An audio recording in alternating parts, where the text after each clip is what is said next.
for the first time, the Swans are onward to victory.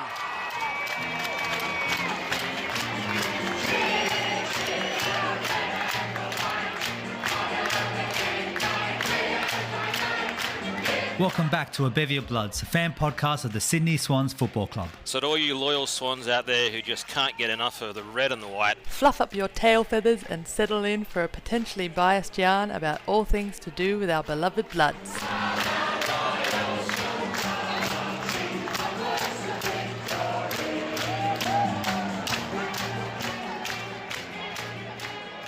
G'day there, Cygnets and Swanlings. Welcome back to A Bevy of Bloods, your premier place for the AFLW for our beloved Sydney Swans. I'm Chris and this is Jen. Hello there. That's right, you lucky loyal Swans fan. We welcome to our podcast for the first time our pick number 16 from the 2023 draft. It's Sarah Grunden. Hello, guys. Thanks for having me. Welcome. Now, we're pretty excited about our lovely Swannies all the time. We want to get to know you guys as much as we can, and we really appreciate your time coming on. So our first question to you would be, would you mind telling us a little bit about your journey to the AFLW, obviously coming from the colder canyons in Victoria up to playing in the red and white? Yep. So I started at the Calder Cannons, but before that, I was from the Keeler Football Club. So back in about, I'd say 10-ish years ago, I started playing with the boys when I was about 8 years old. And then eventually it got to the age where I was about 12 or 13. And that's when you had to stop playing because there wasn't a girls' team. Luckily, my dad, who's the best, he actually invented the girls' Keeler Football Club, the first team for the girls in the EDFL League. Well done, So Dad. well done, Dad. He created the girls' team for us. So me and my sister, we started playing there with all the girls. And then for about 5 or so years, I played there. And then I joined the Calder Cannons in 2023. And then mid-season in that Coates League, I actually got a call from James Pitch, and he said, "Oh, there's actually a few clubs that are wanting to speak to you." And then that's sort of when I realised, like, oh, maybe this could actually be a thing, like actually getting drafted. So then I was speaking to him, and then lucky enough, I got interviewed by a few clubs. One of them being Sydney, obviously. And then pretty much in December, got picked up by Sydney and moved to Sydney, and it's been playing here since. That's an incredible story. I mean, like to make a whole club for, effectively to just watch his girls play footy, he must be an absolute diehard fan. How does he feel about the AFLW's existence generally? And then to top it off, he's his little girl playing in one of the great teams in the comp. How does that feel to him? Does he ever confide in you about what it really means to him? He doesn't really say too much. He sort of just loves to see how things go, but I know he'll be he's proud of himself for how he's changed the game for women's footy, because obviously back in the day there wasn't too much women's footy, and some girls now, they wouldn't even think, oh, was there not a girls team? So it's really cool just to see how much the game's changed for girls in that way. But yeah, he's the one to just watch back and not really say too much. But he'd definitely be very happy with how the league has progressed since a few years ago. Big So props to amazing. Papa Grunden. Absolutely. Yeah. Build it and they will come. What an absolute gem of a man. Yeah, I was wondering, does he still have anything to do with the club down there? Has he passed it on now that one of his girls is No, playing for it? he's passed the baton now. It's on to some other people. Excellent. Because exactly what you just said then, moving up until you were 12, and quite often that is the case that girls had to stop playing at that age. The first ever AFLW game was played in 2017, and I think you would have been 12 at that stage, which is a little Yeah, bit roughly about then. Yeah. a hit in the guts for Chris and I won't tell you our age. But obviously then there was no Swannies team. Was there another team you followed at the beginning of the comp?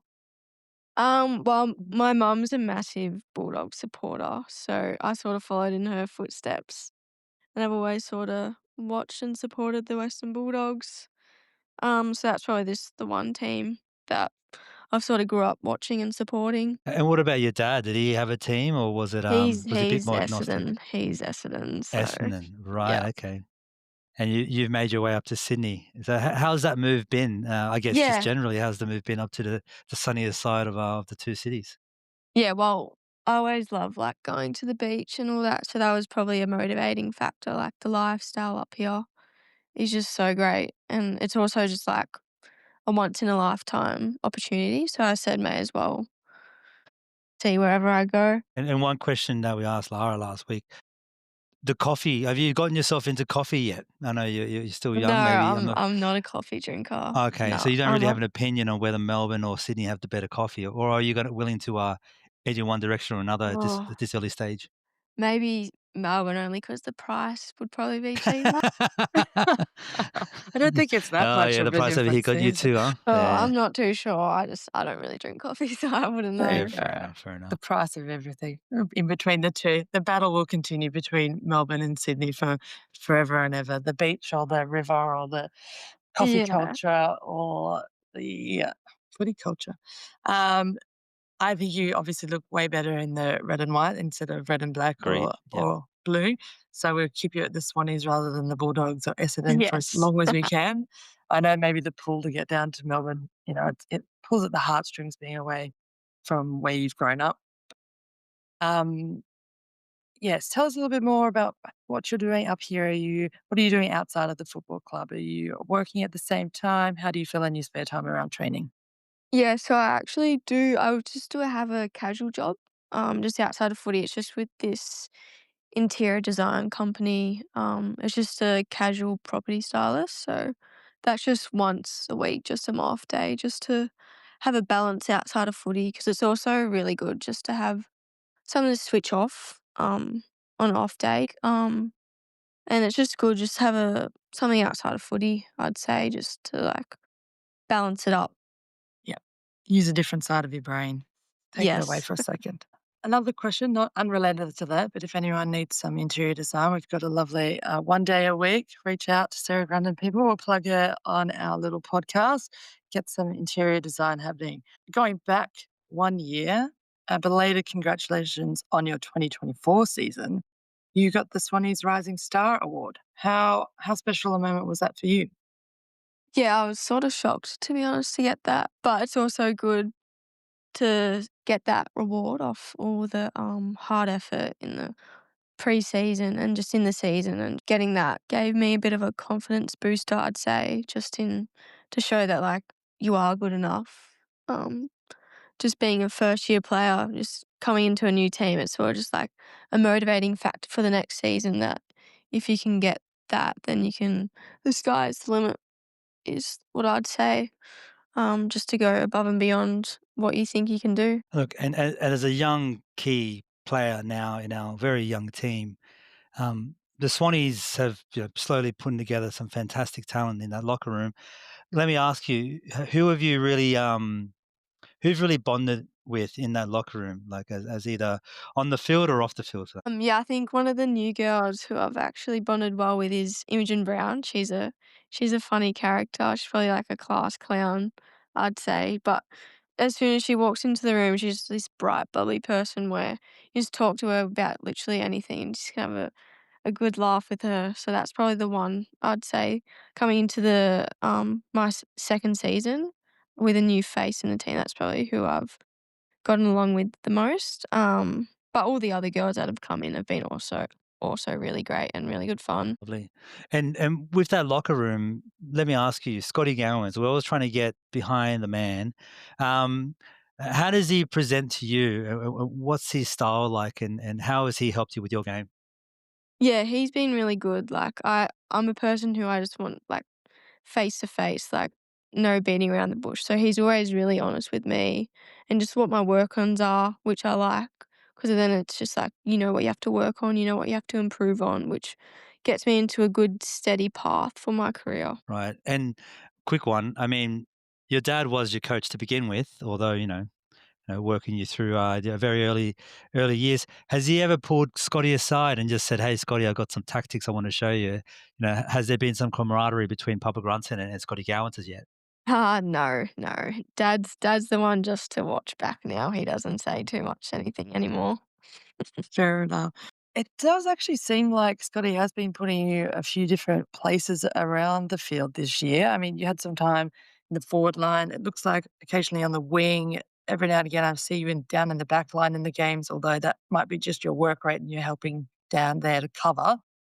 If you could have a word to Scotty and whisper in his ear, what would be your preferred position? Where do you want to play? Well, recently I have been playing on the wing, which in conversations we have been talking about me playing a forward wingish attacking style game, which sort of reflects our game plan. So I think the wing forward probably suits me the most, but at the same time, I'm happy literally to play team first footy, so literally wherever a spot needs to be helped out with. I've been training down back, wing and forward, so it's really just whatever the week comes to, whatever's needed for the team. And yeah, an appreciation for that wing position. Hard working, get around everywhere, support wherever you can. You don't stop. So yeah, team first, absolutely. You've in the last 2 weeks, you've had a couple pretty tough opponents, and some classic teams in North last week and Adelaide the week before. So tell me, what was it like playing against two of the most prestigious teams in the AFLW? Yeah, definitely. North Melbourne showed that we had a lot of work ons to do, which we after our review came together and we said what we needed to work on. But with the Adelaide one, I think we played a very good game, but it was just little moments that probably could have cost us the games. I'd probably say North Melbourne was probably the one where it showed what we needed to work on for the coming weeks. Yeah, I mean, as Chris said, they're two of the premier teams in the league. They've been here since the inauguration. They've got some massive names. Even though they were losses, I mean, against Adelaide, such a close loss. It was so exciting that you Yeah. guys were that close. We were just like, you've got to walk away with your head high in that game. And also against North. Has there been something the last 2 weeks personally playing against that team that you take away that you learnt from those other teams? Yeah, I think with North Melbourne, like they're obviously a premiership team for reasons. I think the one thing myself probably would have taken is how much trust they have in each other. So I think it's just really more off-field actions that North Melbourne show, which show on game day, that really make them such a connected team, which I think every team really strives for. So I think just with North Melbourne, it really showed that even just a little high five or just getting around each other really helps a team bond together and play the best footy possible. It's a very good answer and very politically correct answer. Um, I'm going to steal another question from you, Chris. 3 in a row. You can take the next one. Speaking of that, like you have tough games, it's hard to bounce back from there. Is there anyone in your team that's really been quite a massive support to you? Another player in the team who's sort of been your mentor, your guiding ships through your career so far at the Swannies? Yeah, I think, I mean, probably all the girls are really, we're all good to one another, but someone who's probably helped me probably the most just because similar position is probably Lucy. Because she plays wing forward. So she's really good just to like always ask a question to, like she'll always help you, even if it's on the game day or just in review or just sitting at a desk with her. She's the one to like really help just positional wise or just any question you ask, she's really good to speak to. That's a great name to throw out there. We've interviewed her. We think she's amazing. She's such a calm presence. And we actually forget that she's actually quite young at 24. Uh, Yes, yeah, she's does she young. come across as a 50-year-old to you in the locker room, given how much knowledge of football she already I has at wouldn't such a say young age? 50, I wouldn't say 50, I'd probably say maybe in her late 20s, but nah, she like you can already tell, like, she's such a good person, like, the amount of knowledge she has for a 24-year-old. Like, she already seems like she's had such a long career, but it's really only like the start of her career. Yeah, we actually remind ourselves on a weekly basis of how good she is wherever she plays and how much she means to our team. Yeah. And we don't necessarily get to see what the captaincy is like. And I guess there's a question to ask you. You know, Chloe Malloy and Lucy McAvoy, what are two different types of people that both boil down to very hardworking, excellent, talented footballers. How does that work for you in the locker room? How do how does the two co-captains kind of mingle together? Yeah, they're definitely two different individuals, but I think that's probably a good thing. Like, they balance each other out. So it's really good to have two different types of leadership the team. So I think it's good balance from different opinions, and then they work together as a team really well to help us with such a young team. They're a good balance, I'd say. And here's a genuine test. Which one's your favorite? Not sure, not sure. Oh, oh, okay. Damn, Jen, she passed the test. I tried to trick She her. really has, because we've got their Sarah's onto numbers in it. our back pockets just to we'll cut that out of the podcast, but we'll message them in the background. Yeah, damn. Almost got you that time, Sarah. I'll get you next time. Don't worry about it. Look, I've got a question about that, because I know in the past I had some time with Lucy McAvoy as well. She used to love a pretty good playlist in the locker room. Is she still in charge of the pre-game G-Up music playlist, or who's generally in charge of the music that gets played in there before you guys run out on the field, or does it rotate around? And is it appropriate music and is it good? That's the next question. No, we follow-ups. do have good music now, but I would say Lucy's not in charge of the music now.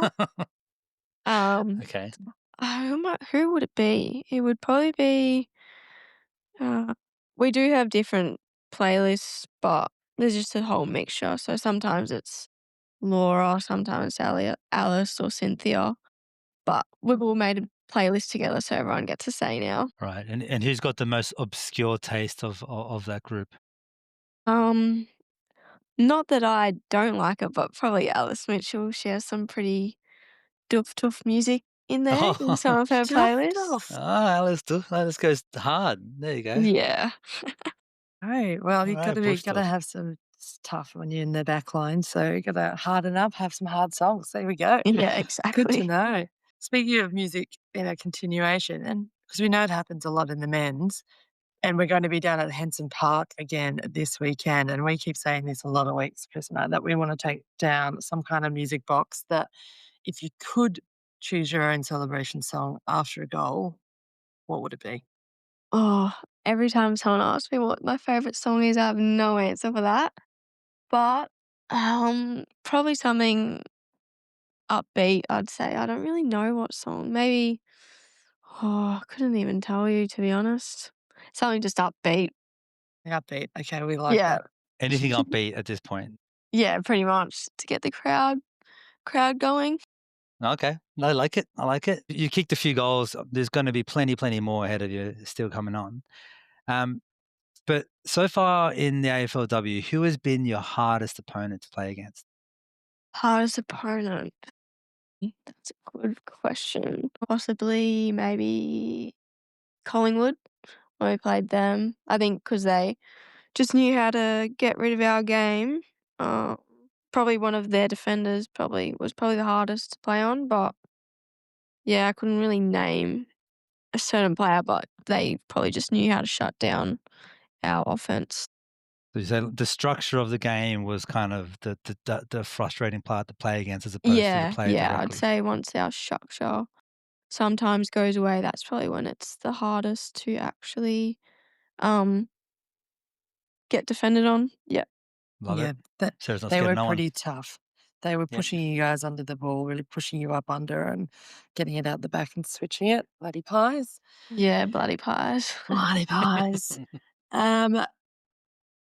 In the other side of the room, we want to get rid of that terrible memory for you. What's been your favourite memory in the AFLW so far, or just your happiest memory in AFL in general?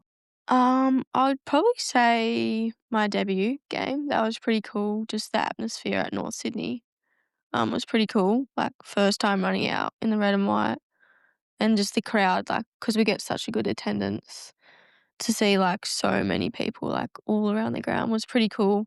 So I'd probably say my debut game was probably the happiest of my career so far. Lovely, great answer. And on the night of getting the Rising Star Award, were your folks in the room as well to I guess enjoy that and make the most of it? Yeah, my parents were seated next to me, so they were pretty happy with that night. And again, one quick one for me. Your dad is obviously a big part of your career, and of course your mum as well.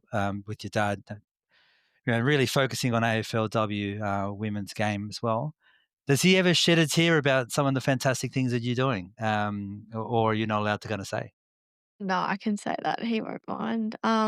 I think after every goal I get, he like sometimes cries, which is funny, but it happens. That's expected. That's good. That's fantastic. Speaking of those kind of nights, and as you said, like running out to the stadium at North Sydney and at Henson Park, we're like smashing records, having the big crowds. So, do you have any little techniques for yourself to calm the nerves as you run out there, or you're quite used to it now and you like that energy? That energy gives you energy. How do you find that situation? No, I love the crowds. Like to get such a good numbers, it's sort of like a momentum booster. So when we have like really good crowds, that sort of gets me up and about, and it just shows that like so many people are supporting our game now. So doing it for our supporters is also a really good motivating factor for me. Lovely. We're very proud of you. We're very proud of the Swans. We're very proud of the way the AFLW is going. Thank And you. here's to making sure that it continues going in a very positive direction. This weekend, of course, Carlton, you've got back at, as Jen's called it, the Beating Heart, Henson Park. 1 o'clock kickoff, 1:05, throw up in the air, no bounce anymore, apparently. But how does it feel? What are you looking forward to in that game? Is there any opponents that you're particularly paying attention to? Yeah, this week is a massive week for us, obviously. Coming off the back of that block, we're probably not too happy with how we've gone. So we're sort of just now taking it week by week, and doing the controllable things. So just not changing our mindset is probably just one of them, just playing our way. And obviously just their key players. We're just gonna watch them a little bit just so we can shut them down so we can really play our way. That's fantastic because you guys have been playing so well this year. We've been so impressed with you guys. I mean, obviously, the last couple of weeks haven't got over the line where we've wanted to, but just the development that we've seen in you guys over the last couple of years, we're so excited. Everyone is behind you. I think it's so amazing that you guys keep showing up every week and are playing your game, um, and just not going into your shells. Is there a prediction from yourself for the game this weekend? Would you like to throw out a prediction if you're going to win by a margin or not? Yeah, lovely. I think we will win. I think Great. Nice. Good. I So, don't so know do the we. exact margin, but yeah, stay positive mind, and hopefully get the win. Fantastic. Well, our prediction's Well, always going to be Swannies up. yeah, Yes. we're always going to go that direction. Well, it was great to have you, Sarah, for the time. Congratulations on the career so far. It's very, very early. Many, many years to come. We love seeing the red and white, and you're doing a great job. So, yeah, keep it up. Thank you. Thank you guys. Thanks for having Thank me. No See worries. you. Bye. Thanks for having me.